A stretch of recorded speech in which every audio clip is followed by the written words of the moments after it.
It's 6 p.m. and I'm starting the webinar. Okay.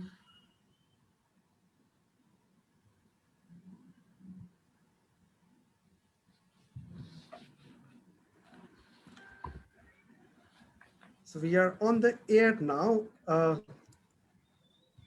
except that we are waiting for the Facebook to refresh and say, yes, we are on air as well. Let me check. So should we welcome?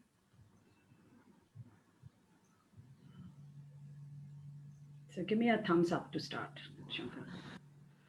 All right, Sheila, Yeah. we are all set now. All the technologies are working simultaneously now. Okay. Good evening to everybody.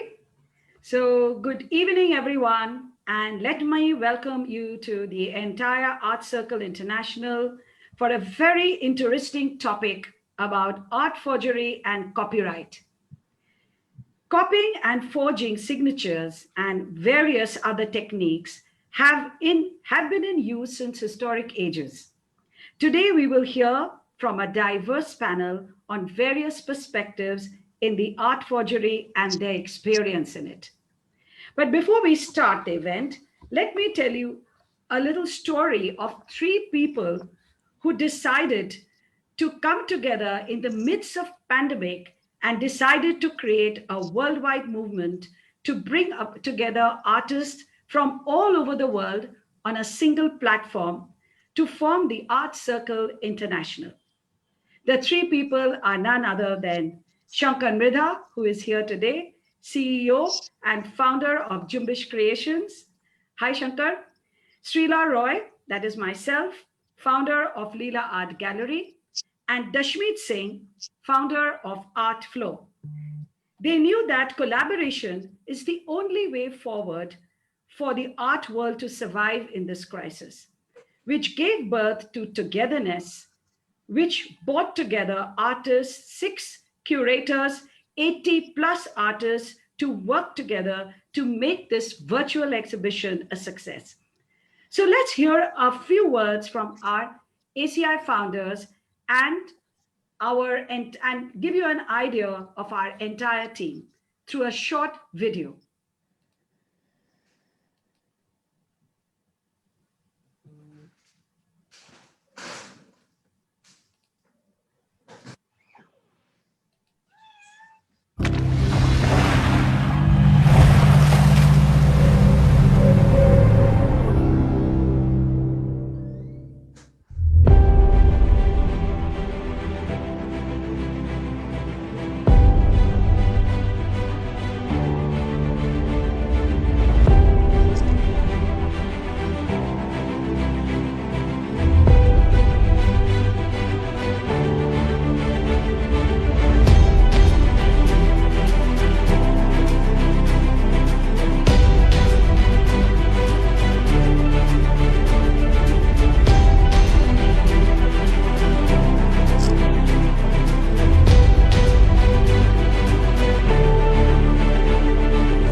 Life is not about waiting for the storm to pass on, but learning to dance in the rain.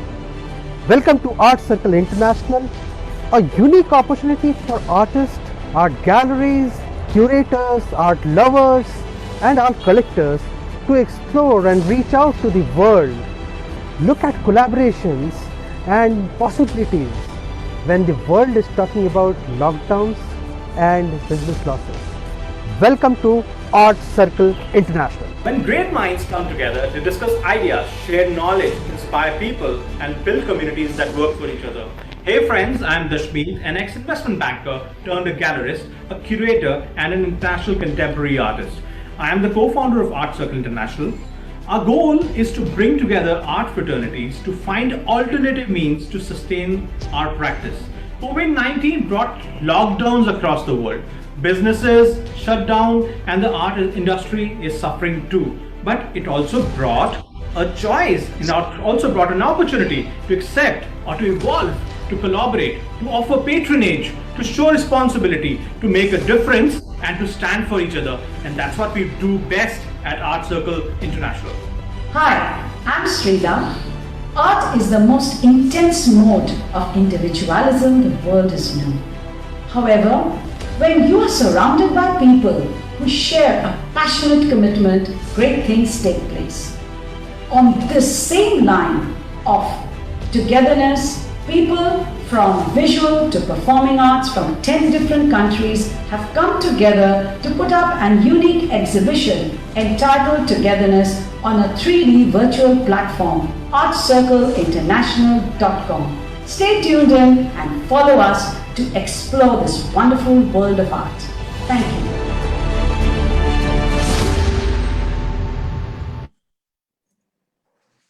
Well, that was a wonderful video, and we can see lots of people have logged in today for this wonderful session, which is very interesting, and lots of questions have come our way.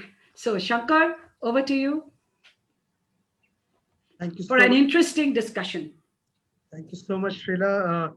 Srila, would you like to also share the support partners which we had? You could. Should I do it after the thing, or should I do it right? All right. now? Okay. Yeah. So, yeah. All right. Perfect. So, thank you, Srila, once again, and I'm really glad that we have a wonderful panel here today, and thanks to the technology once again to bring the world very, very close. We have Barbara connecting right now from Houston, Texas, US. And so what time it is, Barbara, there? Oh, it's just 7:30. It's not too early. Yeah, 7:30 a.m. in the morning. Yeah. Yes. So we have to talk in the AM and PM as well to get. I have my cup of coffee. Yes, and we are having the evening coffee. And we have Frosho, who has joined us from France. He is settled in Paris, but now he's possibly looking at moving away from Paris and settling down somewhere down south in France. Frosho, what is the time there now? The time is 2:30 p.m. and I'm very happy to participate with all the panelists and yourself. Yeah. Thank you, Frosho. So I will share a little more about our esteemed guest here today. And we have Kunal, Sarpal. We have been in touch for a pretty long time nowadays. Been almost 4 years now, I guess. And Kunal, I remember you were shuttling between Goa and Pune. So where are you now, right now? Now I'm in Pune. So we share the time. Wonderful. So we both are on the same time zone right now. It's 6 p.m., 8 p.m. right now in India. Okay, so before I go ahead, I'll introduce all the esteemed panelists today. So I'll start with Frosho. Frosho is a Master's of Science and from École Centrale de Paris and is living in France, as I mentioned earlier. His experience spans industry and services. He has held management positions in electronics companies, engineering services, and to automobile manufacturers. And he has an extensive experience in international projects and joint ventures. And he's particularly familiar with the following countries. So Brazil, Argentina, Chile, Mexico, China, Russia, Korea, India, Japan, Turkey, Iran, Romania, Tunisia, Germany, Poland, Spain, Portugal, France. Is the list too short? I will continue one more list there once I continue here. He is an art collector and he is as well a photographer and he is a curator and he is also an editor in various magazines and publications like Art and Mag, Open Eye, Feedboy, Nature Evolve, and Point Contemporary. With such a nice, wonderful background. Welcome to this show, Frosho. We're really glad to hear your views on this wonderful, interesting topic today.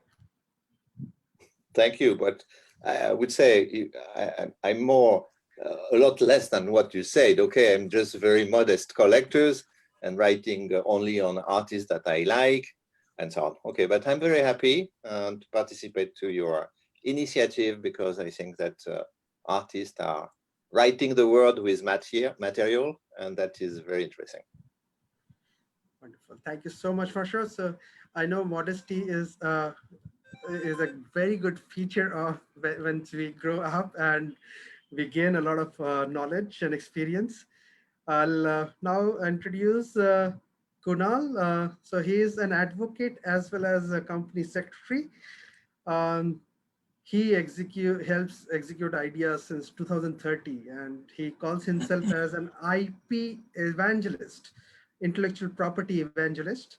Kunal Sarpal, he is a nationally recognized leading lawyer and a thought leader practicing in corporate and intellectual property space. By qualification, he is a commerce graduate. He was a topper there. Then he did company secretary, and he is an all India ranking holder. And then also a law graduate from the ILS Law College in Pune. He is a founder, partner of White Collar Legal LLP and an award-winning boutique law firm in 2016 and 2017, ranking in the top 10 firms in India in its category. Having over 350 plus clients served through a team of 25 plus from 3 different offices in Pune, Mumbai, and Delhi. Very passionate about entrepreneurship. He is regularly invited as present keynote speeches and conducts workshops at various organizations and colleges. He is also a TEDx speaker and a youth ambassador for the Ministry of Youth Affairs and Sports. He passionately promotes student entrepreneurship and startups as well. He also is a very knowledgeable person in copyrights. And in my knowledge of working with him for several years now, I know that he also has a lot of interest in how art copyrights works and how it can help artists to understand the copyright aspects. So welcome to the show, Kunal, and thank you for joining us. Pleasure, Shankar. Thank you. Okay, and I'm glad to introduce now Barbara Blades. Barbara Blades Lines has appraised colonial to contemporary furniture, painting, silver, glass, ceramics, and maps, and promoted emerging artists, public art, and art education. A native Houstonian, Barbara graduated from the University of Texas and completed the postgraduate studies in the Christie's Education in London. Pursuing a career as an independent appraiser, Barbara founded Blades Appraisal Services in 1994 in Houston. She moved to Bermuda in 1996, continuing her practice till there until 2012. She returned to Houston and joined the appraisal department of MKG Art Management LLC. Served as director of decisions. In 2019, Barbara founded Blades Appraisal and Art Resources LLC, where she serves private, corporate, and institutional clients. I also know that she is one of the new age appraiser who also has started an appraisal process even online. So I was very intrigued with when I was discussing with Barbara about this part. So thank you so much for joining this show, Barbara. Thank you for having me. It's a delight to be a part of today. Really is. Thank you so much, everybody. And now let me introduce you, our moderator, Shankar Mirdha. Shankar, I always make a mistake about his surname because in Bengali we have Mirdha and Mridha. So he's Shankar Mridha.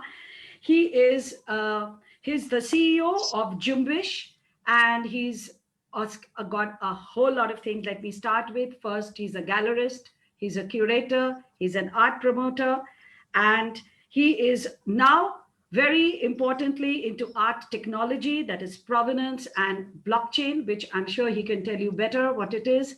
He is an engineer who has converted himself into an art curator and into the art field. He is also, let me tell you, an NLP specialist, and he has done various things with art, not only just as an art promoter, but various aspects of art, right from mental health to how it can help you psychologically as well as physically. So Shankar, he's an absolute an all-round man, and he is ever calm, cool, and the coolest person in our team.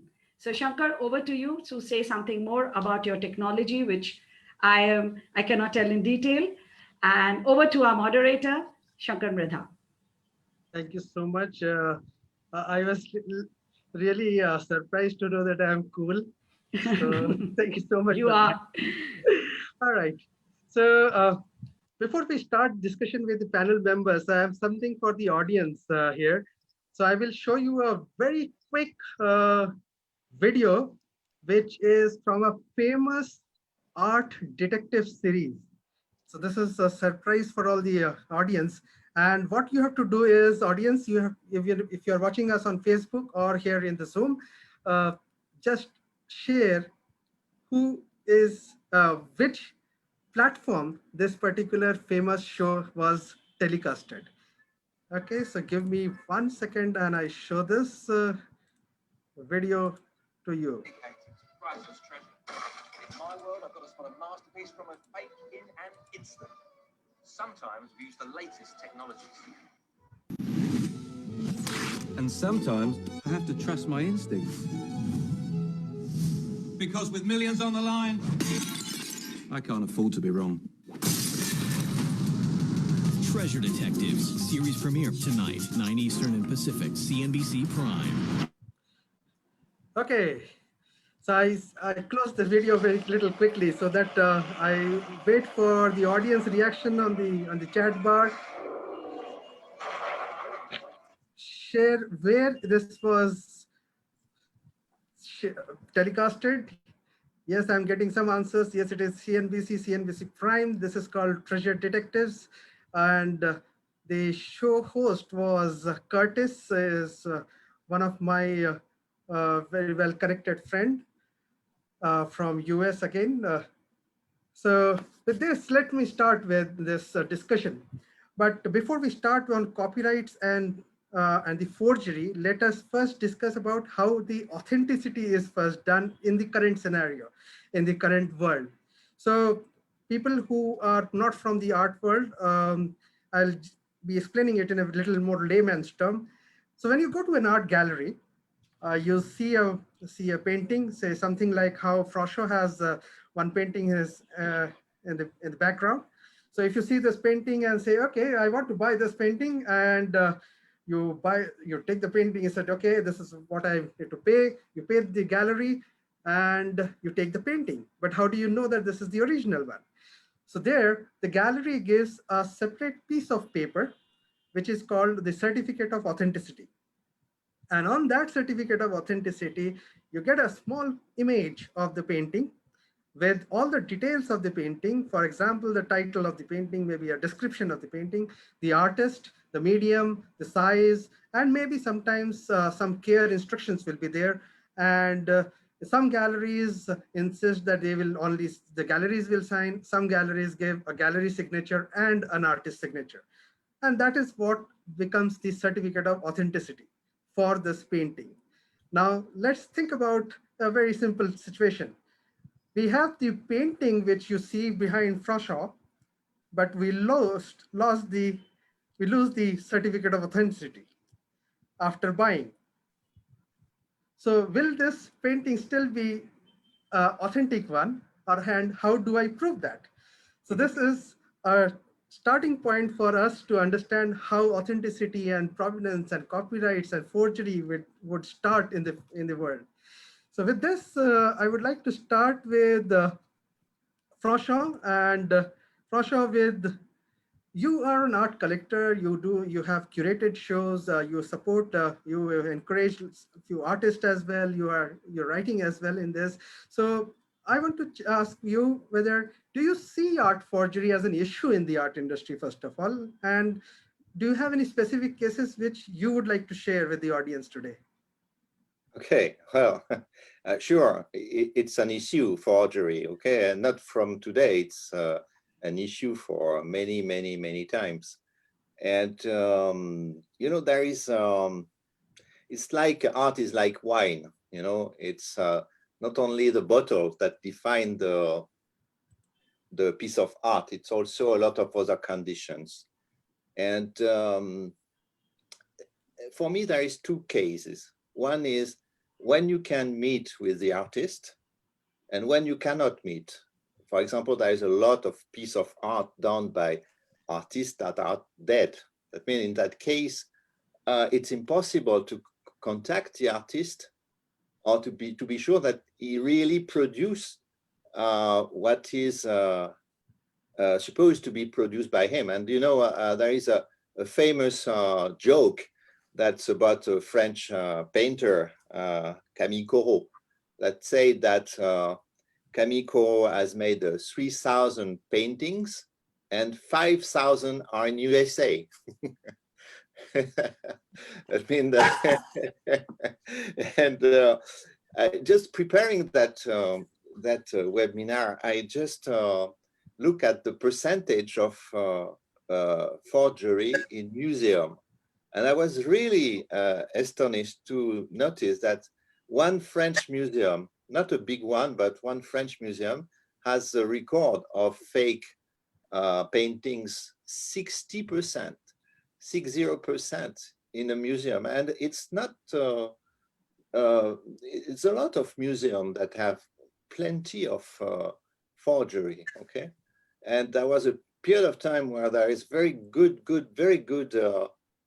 forgery done by real artists, that done real copies of existing piece of art, or even inventing new paintings with a style off, Well, I think it's really a problem for people who are considering art as money, or investment, or getting more money after investing in buying some piece of art, and are very, very, very scared about be sure that it is an original one, okay? And I would take one example also about Dali, Salvador Dali, that I like a lot. That during his life, he signed a lot of blank papers, papers. He signed them, and he get money doing that, giving the white page to forgery guys that has done copies of his own works during his own life. It means that it's really a problem for people that are considering art as an investment. But myself, it's a little different because I prefer to put my money, my time with contemporary artists. And it's difficult for me to buy a piece of art or to make an exhibition of an artist if I don't know him and if he cannot attend the exhibition itself, okay? And that means in that case, when I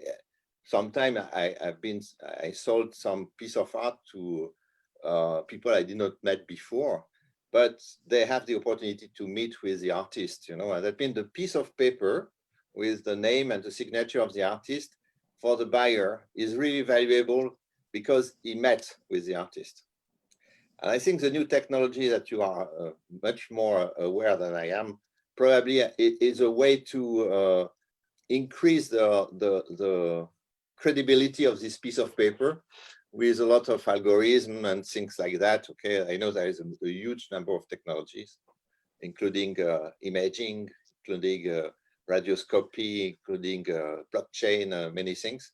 But for me, the most important is to meet with the artist and to be sure that it's a real person and he did it. He can talk to you about the history of this piece of art. Well, that means that for me, it's to answer your question, it's an issue for the business when it's a huge amount of money And it's not an issue if you have just a good contact with the artist, okay? And in that case, the amount of money you are paying to the artist or the gallery, when you are sure of sure, it's not a problem for you if you are not making investment for making money on it. So I would come to Barbara and ask her opinion about something else. But before that, there's a story I want to share with the audience as well. We have a artwork in this exhibition by which we have conducted recently in Togetherness by Art Circle International, and we have included an artist called Ajoy Ghosh. And this is a story, a real life story from his life. So artist Ajay Ghosh was just done with a dinner when a friend of him is called up. And then the friend said, "Oh, so now you have become Nandalal Bose."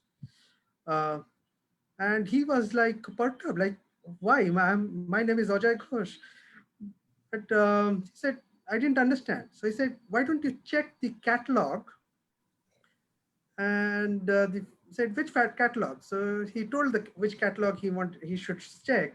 And when this artist Ajay Ghosh checked it, he was listed among the things for auction in the June 98 catalog, a glossy catalog of a very, very famous art house, and where his two paintings, which is called Chaitanya paintings, which were done by Ajay Kumar Ghosh, they were named as this was done by Nandalal Bose by just changing the signature. Now the audience, this is a question to you audience, guess which was the art house? And my hint is that art house was a very, very famous art house, and it's a famous across the world. Any guesses, audience? So you can respond to on chat. And people who are watching us on Facebook, please you can comment on the Facebook. I know I have made it very difficult question, but this happened actually in 2010, not too far off. It's not in history, as in it's not from Renaissance world. Okay, I don't see anybody has responded yet. So this is actually happening on Christie's catalog, June 98. And I'm talking about this incident was reported in the newspapers, and there was a huge problem for even the people who were behind making this fraud thing. And what I wanted to share here is we might get, as an individual, we might get forged by just watching or seeing a painting, but even famous art houses have gone through and experienced this forgery many a times in the history.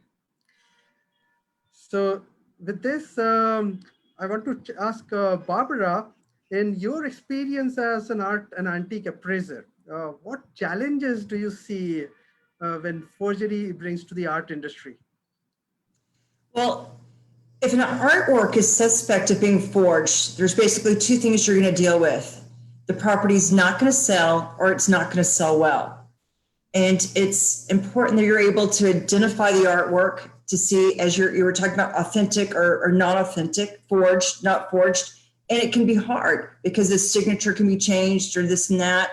But if you know the materials, let's say like for Jackson Pollock, and you know the type of paint he was using, you know that if you're looking at something and if it was stapled on the canvas, you automatically know that it was forged because he didn't use staples. So there's all those kinds of tricks in the trade for older artworks. And it gets harder when you get to Salvador Dali, especially after 1970 and so forth, when people were really signing sketchbooks and passing on the paper.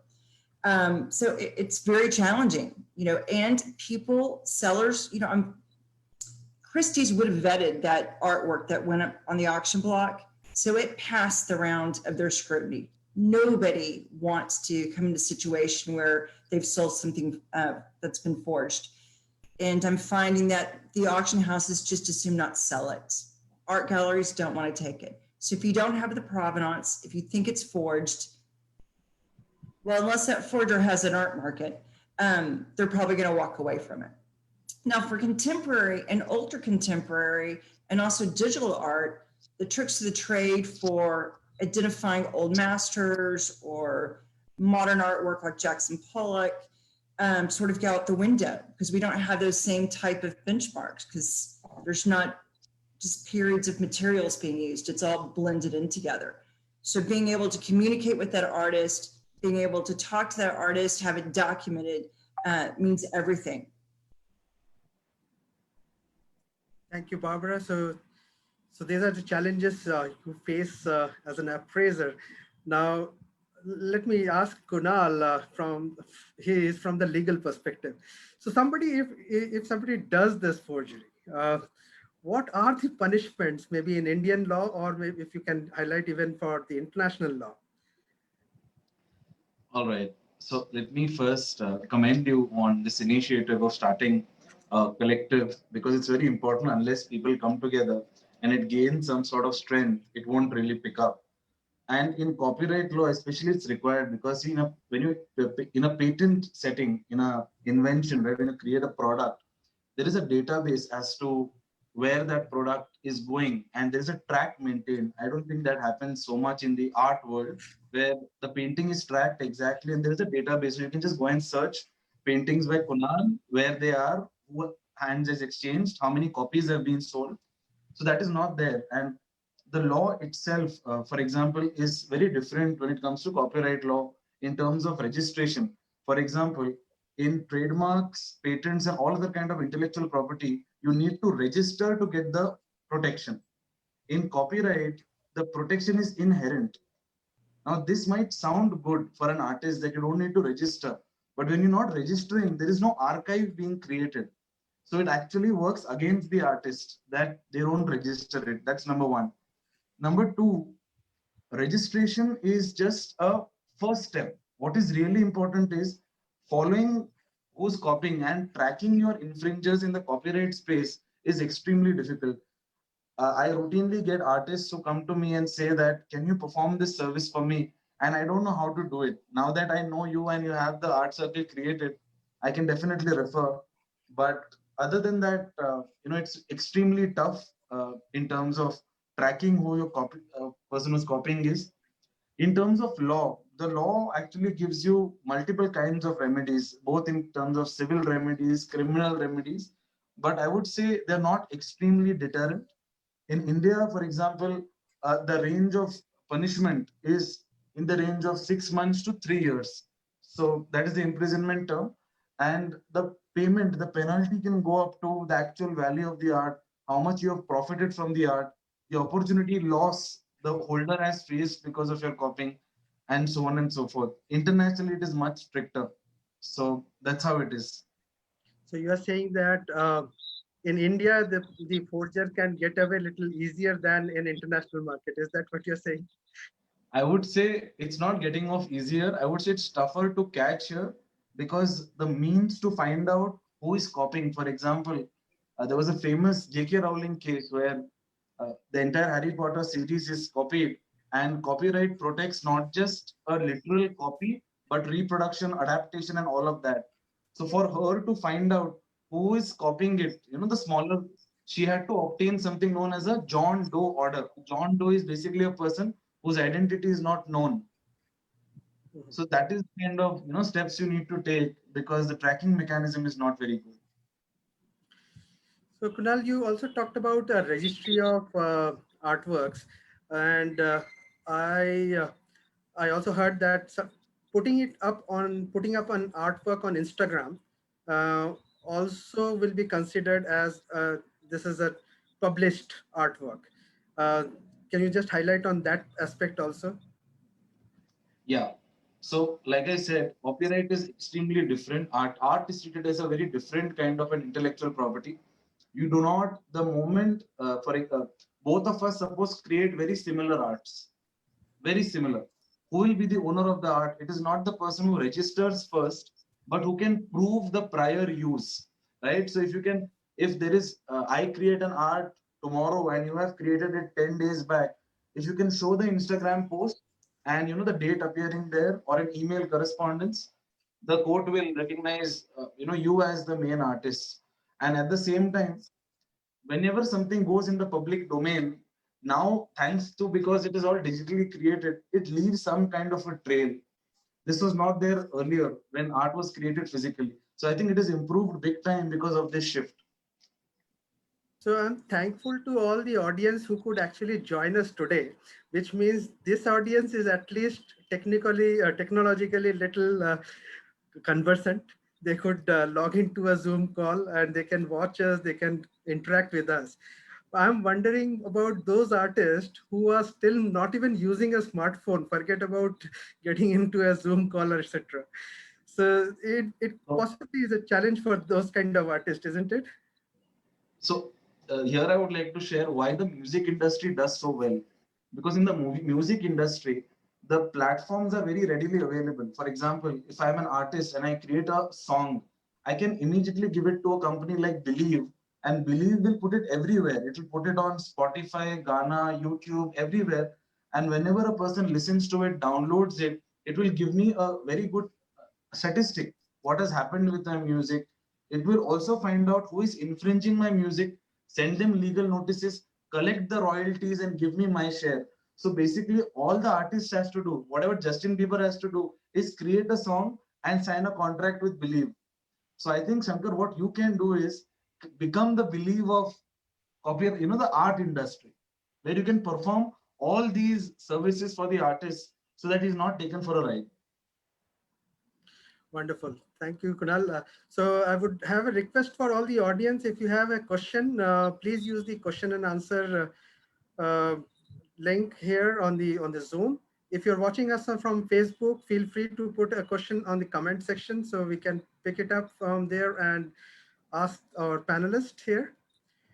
So Kunal talked about the registry of the artworks. I will share a very quick demo about how technology can help.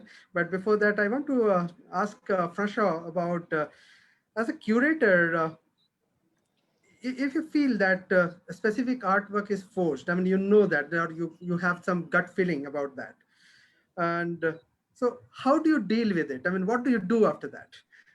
I mean, you get an artwork, you think this is a forged one, and then what do you do? Well, there is only one issue, is to say to eliminate that piece of art from the exhibition, because the role of a curator is to show real art, real artists, and not participating to a forgery. Basically, it's not so often that you can find this situation with living artists, and if you prepare your curation with accurately, you know the history of each piece of art, and you interact with the painter or the sculptor or the photographer. It's more difficult with dead artists, okay?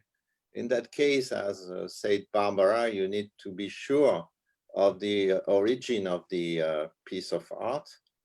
And if you have a doubt, it's better to eliminate it, okay? Not to show it. Because basically, morally and maybe penally, you can be charged with forgery yourself if you sell a forgery and if you know it is, okay? Then the answer is very easy, eliminate. If you have any doubt, don't show. So, François, I'm curious, if the artist is alive, if the original artist is alive, do you also approach the artist if you are aware that this artwork could be originally by this artist? Do you approach that I think original so. artist? I think so. I think it's a job of, it's a real activity of a curator, is to contact with the artist, you know. And for example, you must be sure that, for example, you can find what is supposed to be a Jeff Koons small piece of art that you can buy. Okay, I recommend not to buy, even if you know the curator itself, because probably it's forgery done. I don't know. I will not name any countries, but we know that this kind of artist that is very well known, it's like Vuitton bags, you know. You can find a lot of Vuitton bags in some countries, I will not name them because but everybody knows that. They are not Vuitton. And it's the same for Jeff Koons, small piece of art, you know. Then I think that never buy a piece of art without by yourself checking and thinking a little bit about where you buy it, to whom you buy it, and so on. Never buy, for example, a Coro on internet, you know, because probably it's not a real one. Sure. So there are some precautions as a collector, as a buyer. So people who are watching us, who are art collectors, art buyers, art lovers, these are very important precautions to take. So we have curators who are experts in this. We have art appraisers we should look at and take help from. So Barbara, with this entire thing already being so complex, how do you handle online verification? Oh, well, very simple. I need to have as much information as possible. And that starts a lot with the visual details and close-up photographs and the provenance information. And if it is of, let's say, something that's of high net value and it's going to be for a tax write-off or something, then I'm going to do my very best to go and look at it in person. But just yesterday, I consulted with somebody using just FaceTime so that I could see the amount of the collection and the quality. And, you know, we're just able to communicate with our technology. It makes a huge difference. I can see more clients and I can produce work faster. Thank you, Barbara. So this is an option. I think so. It is definitely easing out at least this the process to start, but you might have to get to the actual artwork if it's a high worth artwork, and only an online may not be sufficient. Is that what we can say? It really depends on the project. I do a lot of what you can call desktop appraisals. It depends if it's for insurance and the data. If I have all the digital information together, I'm very comfortable writing that appraisal. So we have this option. So for the audience, this is very interesting. So I know there are a lot of questions which are coming. I would like to ask the audience, share a name of the artist which you think is most commonly forged or copied. Whichever artist name you come across in your mind right now, it could be international artist, it could be Indian, or whichever artist you know. François was sharing few names earlier when he was explaining. I'm not going to repeat those, but it's audience, share it on chat bar or you share it on the Facebook comments. Okay, so I get Jamini Roy as one of the name. Yes, Jamini Roy has been also in the market with a lot of questions about forgery. Kirby Rosens, yes. François earlier talked about Rembrandt, Monet, even MF Hussein, yes. So these are various artists, and I've not seen anybody sharing yet. Raza. Raza is also very popularly copied or forged. Souza, yes. So I will do a very quick, I know François was talking about the technology and Kunal was talking about creating a register of all the artworks. So creating a register of all the artworks in the world, it's a humongous task. But then we can, of course, start from somewhere and then we slowly see how technology can help us. So I'll do a very quick demo about how technology can help us at least resolve few challenges which are there in the art world today. So this is a microchip. This looks like a piece of paper. It looks like a simple sticker, but it has a microchip inside it. And this simple microchip actually can be peeled off like a sticker. It is paper thin. It can even bend, and it can peel off. And the glue is extremely strong. And then we put it at the back of the painting, and say this painting has that microchip behind it. And I use a simple NFC enabled phone, my simple phone, and I take it close to the artwork. It asks me which browser I need to choose. Sorry, I, and then it shows me the registry entry of this particular artwork. What that means That's is fantastic. What that means is that who was the artist, what was the title, the description, the size, the medium, and something which is known in the art industry, which is called provenance, which Barbara was talking about provenance, François was talking about provenance. So provenance is something which is like a history of ownership of a painting. So for example, I buy the painting which is behind François right now, and I buy it, say, in $1,000, and I keep it for 5 years. And then Kunal gets interested in that painting. I sell it to Kunal in $5,000, and Kunal keeps it for another 10 years and says, "Okay, now I give it to my kids as an asset for my generation." And that's where we need to do assessment. So Barbara helps in that kind of appraisal and finds out what kind of pricing it is. But then this platform will be able to store all the series of transactions which happened for this particular painting. So it will have two records at least showing that, yes, it was first record was done by this artist in this year. Second, it was bought by Shankar from Francha in this year in that price. And then it is now the current owner is Kunal, who bought it from Shankar at a price. And if the buyers are not interested to show their identity, we can hide that, because that is what is very prevalent in the art industry today, that the buyers don't want to share what kind of artwork they hold. So that's a very small demo of how the technology is helping in the art forgery. So once this device, this is an IoT device, which is called Internet of Things device, which is put behind the art painting. So it lives with the painting forever. So even if I copy the painting, only the original will have this chip and not the copied. And the data which is there is kept on the blockchain. So it is a very secure database, and it remains forever. And that's the highest security which is there in the world today as of now. And it is distributed. So it works out that way very well. So that's a small demo about how technology can help in the art forgery. So I'm going back to Kunal. There are so many questions about copyrights. For sure, we will take up those questions. I think that is what is making this discussion even interesting.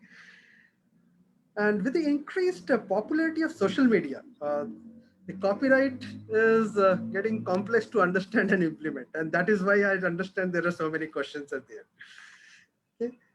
Help our artist audience with some simple steps on how to avoid this copyright infringement for their own art. And also when they are learning, they learn by watching and replicating masterworks. So the learning part is one thing, and doing actually with an intention of forgery or copyright infringement, that is a separate thing. So how do I handle this? All right. So what is not infringement should be, given a lot of clarity first. And there are three exceptions to infringement. So if you use somebody's art for maybe teaching somebody for education purposes, it is not infringement. Use it for a non-profit purpose. Again, you don't charge anybody. It's not infringement. And last is if you use it for personal consumption, it is again not infringement. Now, the position on memes, right, or position on art that is created very easily, not so heavy kind of art. The court has come down and said that if you see that the person is not having malice and if he is not making profits out of it, it should not be termed as infringement. So that is a stand on where the court looks at it as an infringement. Of course, as artists, when you create a piece of art, you also need to set up a boundary as to whether they need to cite you, even if they're using it for educative purposes. So if you see in the academic world also, when people write papers, even though they are not going to get money, even crediting that Kunal had written this paper and I'm citing Kunal as a reference source is treated as a lot of importance. So I would really, that bifurcation needs to be there, firstly. And how law sees infringement is basically on two tests. One is, do you have a written permission from the person who created the art or the person who owns the art? That is one. And second is there malice? So the Latin term used here is whether there was mens rea. Mens rea is whether there was a guilty mind behind you doing it or whether you just did it as it is. The latest jurisprudence that's developed is, did you take reasonable steps to find out who the owner is? If you have and you could not locate the owner, again, that is not infringement. So basically, it's in the gray where people are giving contradictory kind of an opinions. So there is a question which is, what do I do if an artwork is being sold in another country? So François, you being a curator as well as an art collector, and Barbara, you also doing assessment. If you see these kind of situations, what do you do? I'll ask François first to share his opinion, and then I'll come to Barbara as well. I mean that one piece of art is sold in a foreign country. That's right. Yeah, and I don't know that this is forged one. So I created an artwork in India, and then it gets sold in France, or it gets sold in US, and I'm not even aware of it.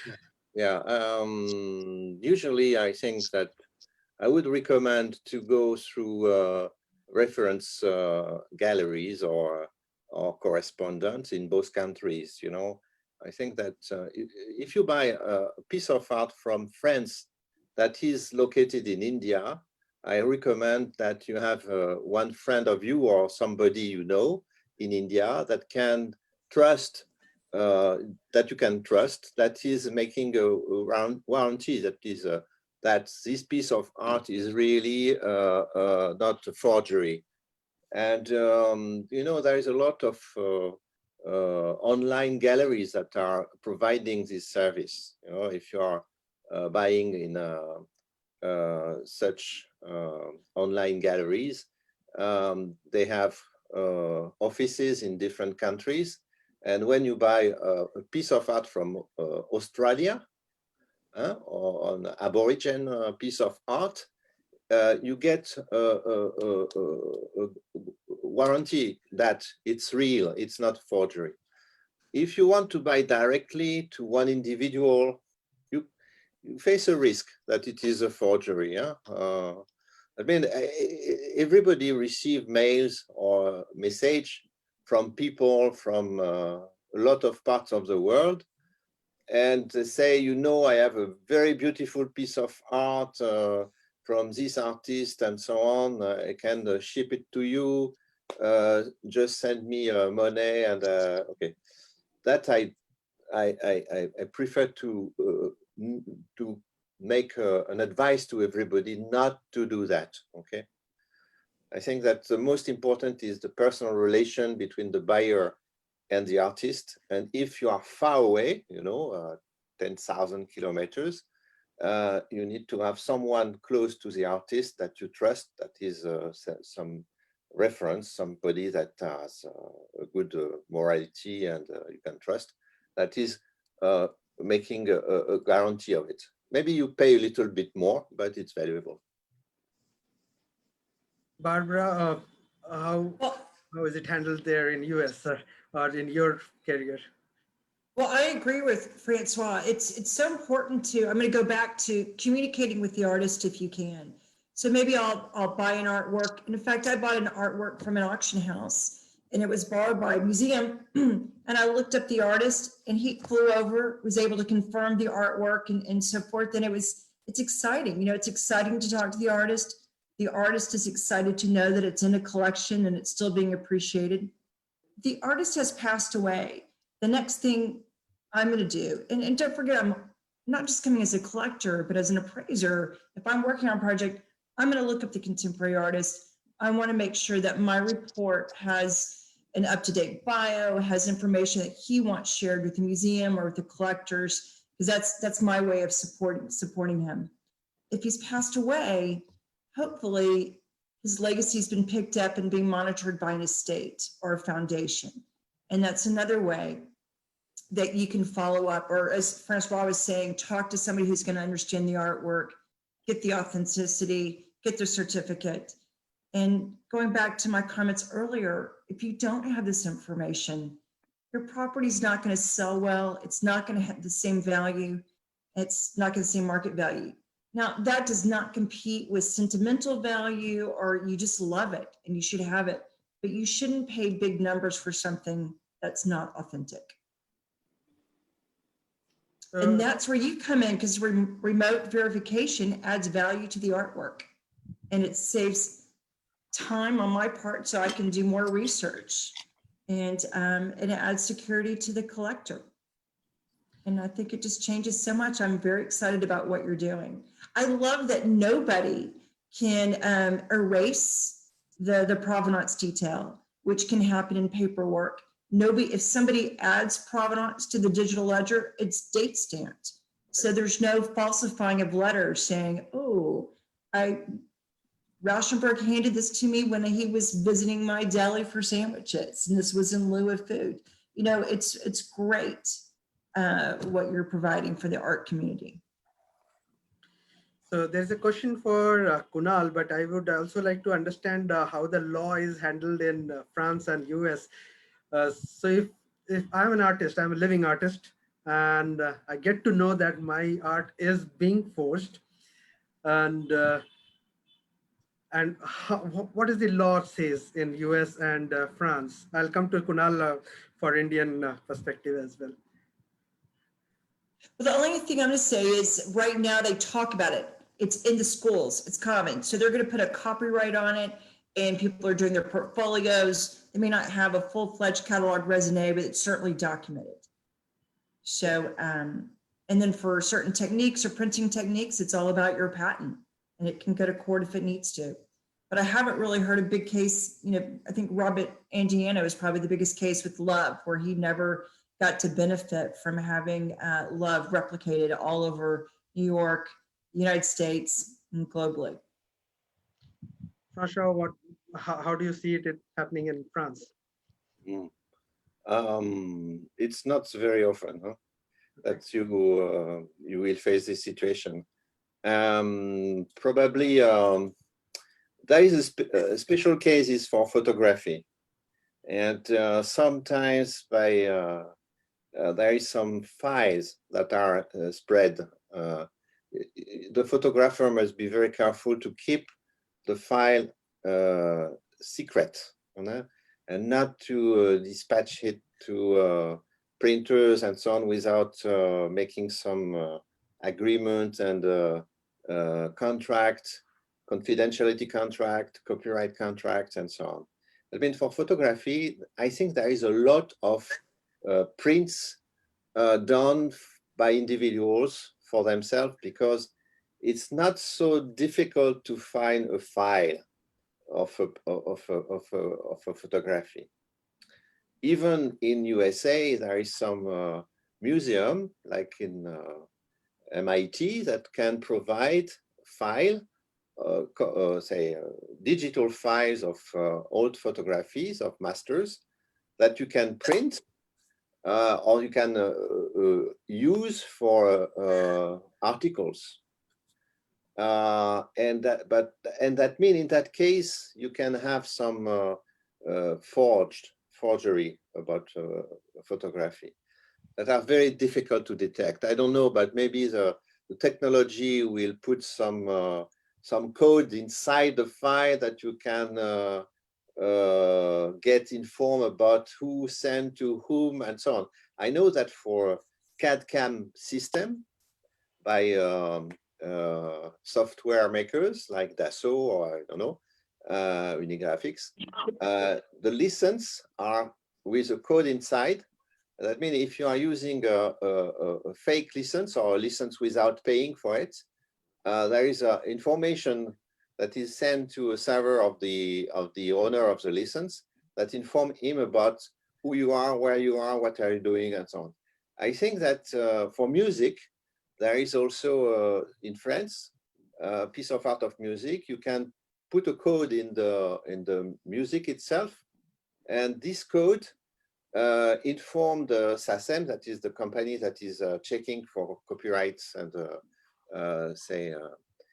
the use of music and pay back to the artist, that this music has been used on this radio or in these circumstances. Probably there is something that can appear for photography in the future. Wonderful. Thank you, Professor. So Kunal, so this is a question from a lot of people. So if I get to know that my artwork is being copied, what do I do? I mean, whom do I approach? Is it law helping me, or is it I have to approach a lawyer, or what? What?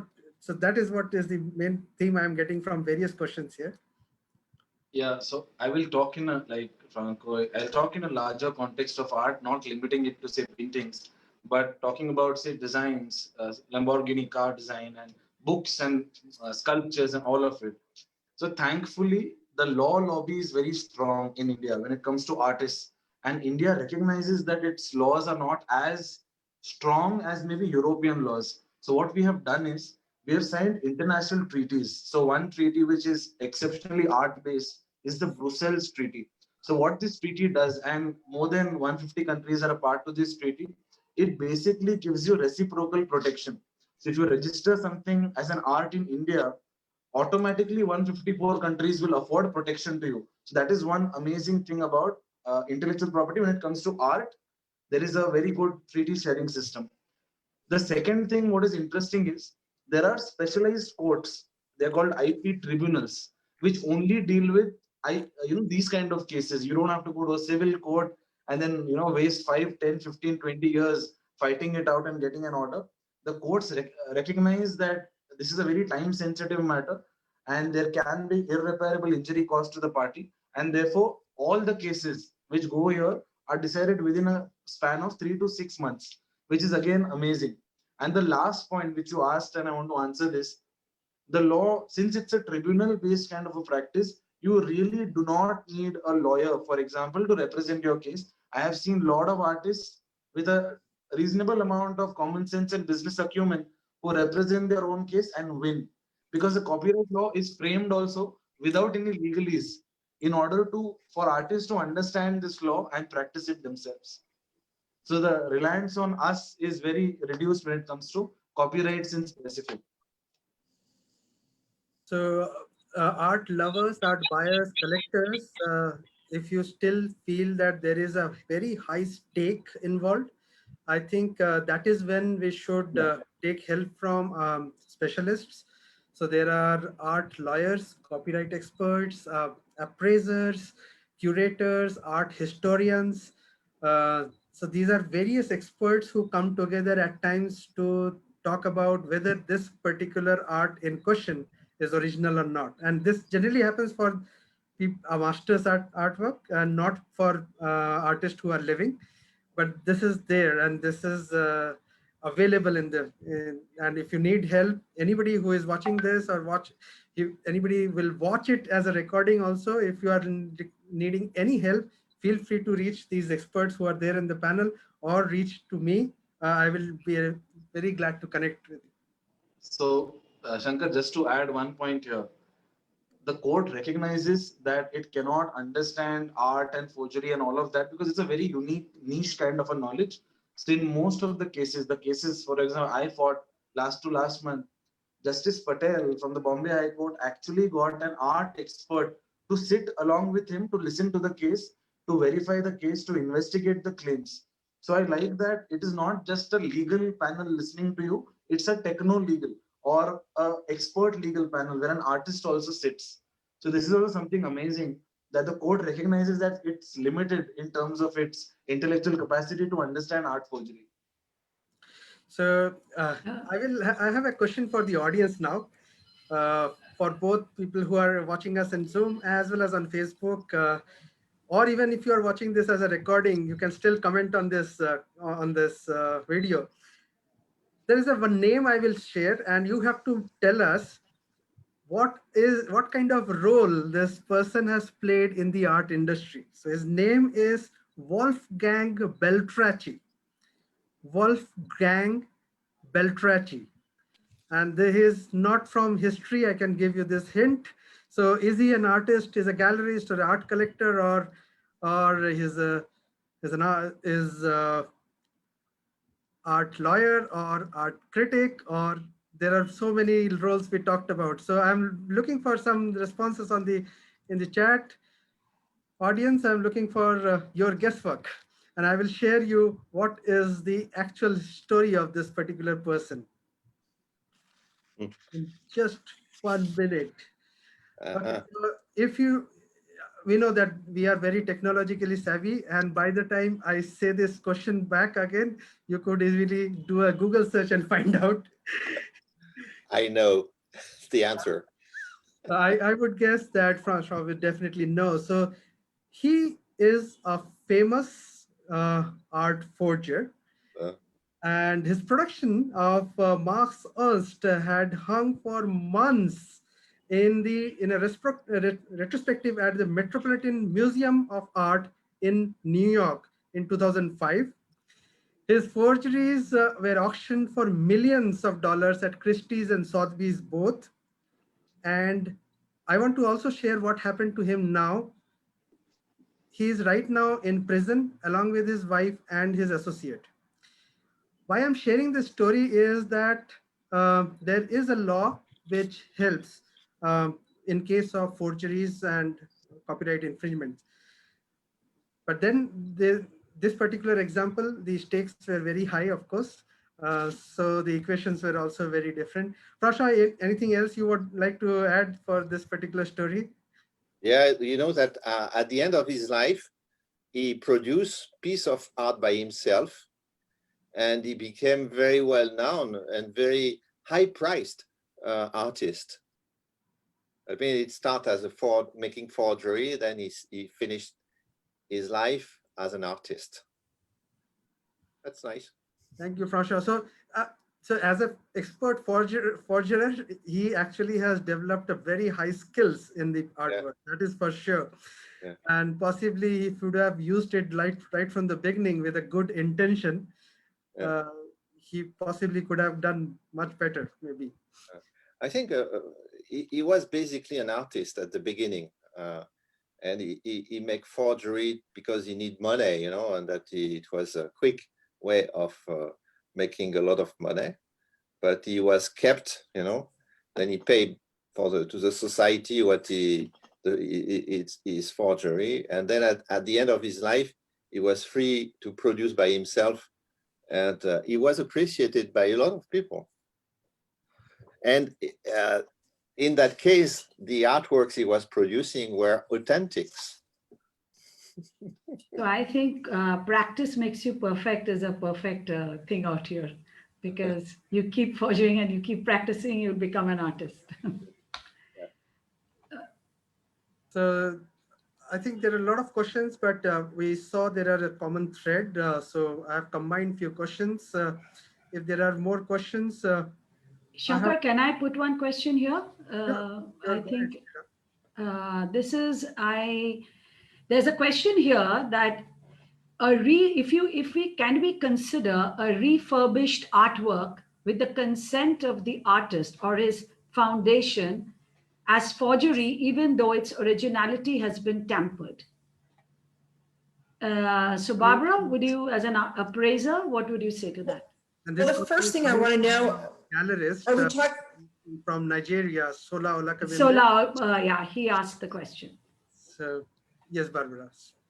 Well, I'm wondering if the artwork has been damaged and it's being conserved, and it's being conserved by the artist's instructions, which is what it sounded like. If the work is being conserved by the artist or with his instructions, it's going to be lower in value, but it's still going to maintain some strong market value. You know, it doesn't diminish the value by that much. But there's some collectors that are going to want to make sure that it's pristine. But as artwork is handled and it's aged and it travels, things happen. And if the artwork is desirable, if the artist is desirable to collect, it will do well. Did that answer the question? Sola, if you think it is answered, if you have a follow-up question, feel free add If the it's, question here. I believe if it's been altered underneath the artist's direction or style, it still has value. If not, it's been repurposed, then no. Okay. So I hope it's answered, Sola. All right. So uh, there is another from anonymous attendee here who says, if someone uses someone's art as a display picture for some commercial business, and do it amount to infringement? Kunal, so possibly you can help answer this. Yes, So it's a not big selling, yes. but I'm using it for advertisement possibly. Yes, yes, that's what. If you do not take consent, that's infringement step one. You use it for commercial purpose, that's infringement step two. So it's a big case of infringement. Okay, so now we have a very classic example here itself right now in the panel. So François has a painting, which is not François's painting. It's from an artist called Tal. She's from France, but has German roots. And so François has got the consent of the artist, and so he can display her art. So that this would not be an infringement, correct, Kunal? Correct. There was Yeah, consent, I and just he's make not charging people, right? There's no commercial benefit out of it. So just one point. I sign a contract with the artist, and which is specifying that I can use copies of her artworks for making public publicity and let her known. And I see that it's working well because Shankar said, I want to buy it, huh? Maybe.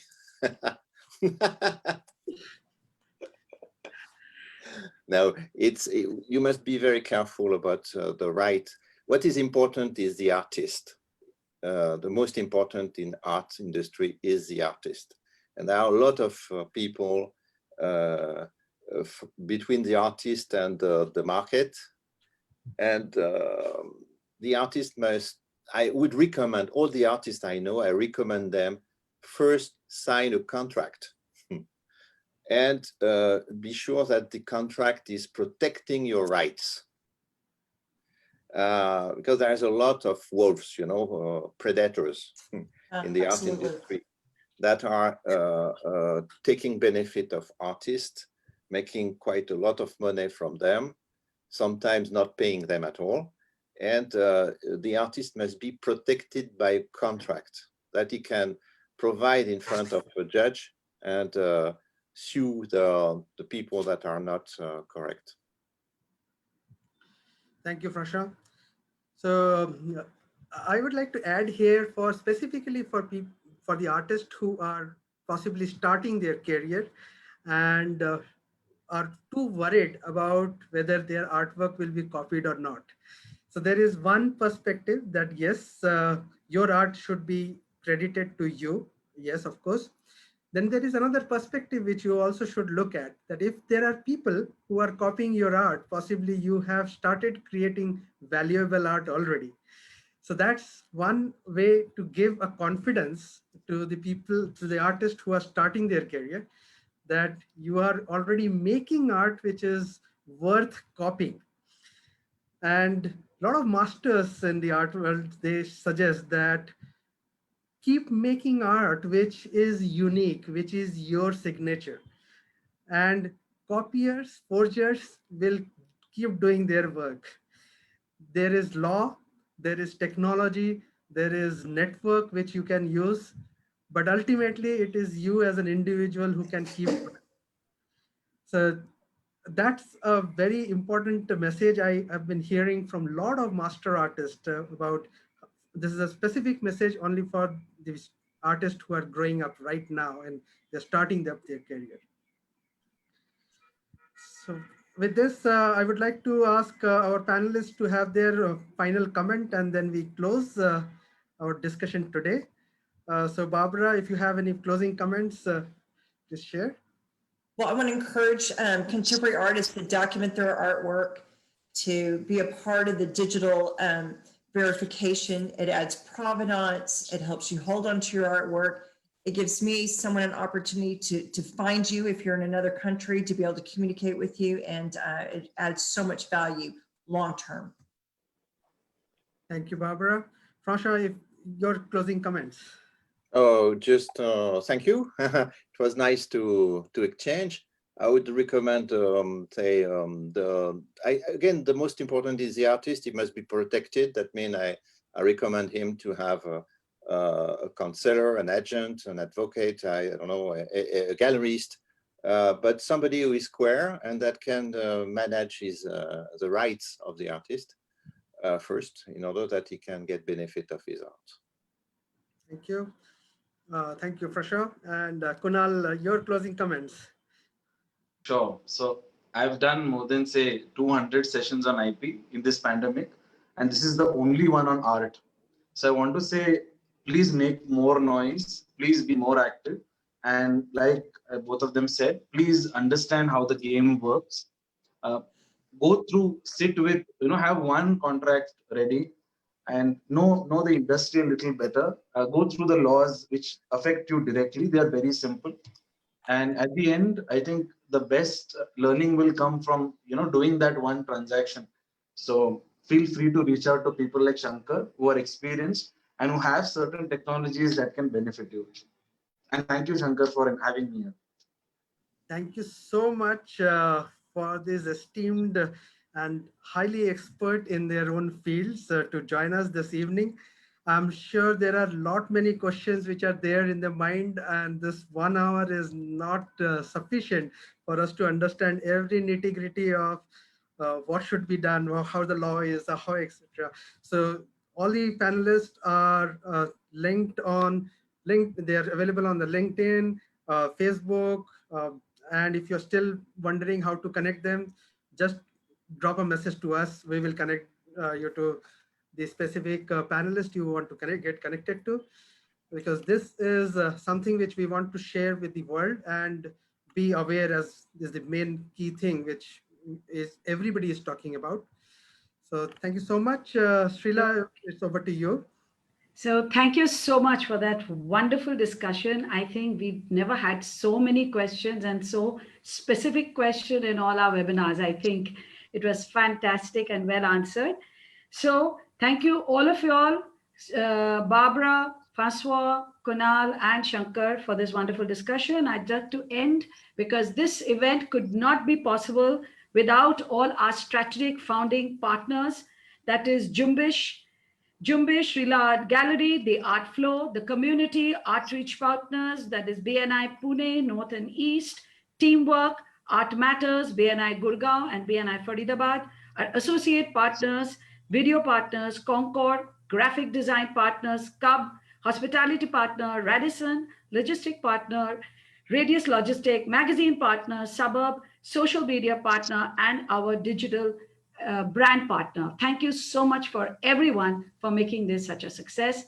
And it's all, the webinar is actually going to be also available who have missed it on social media platform. And please be with us. Tomorrow is going to be an equally beautiful webinar on emotional intelligence through art. And the main host and the panelist, one of them, let me tell you, many people know, is going to be Dashmeet Singh and Saili. Thank you so much, everybody, for this wonderful evening. And good night, and thank you for being with us. Thank you.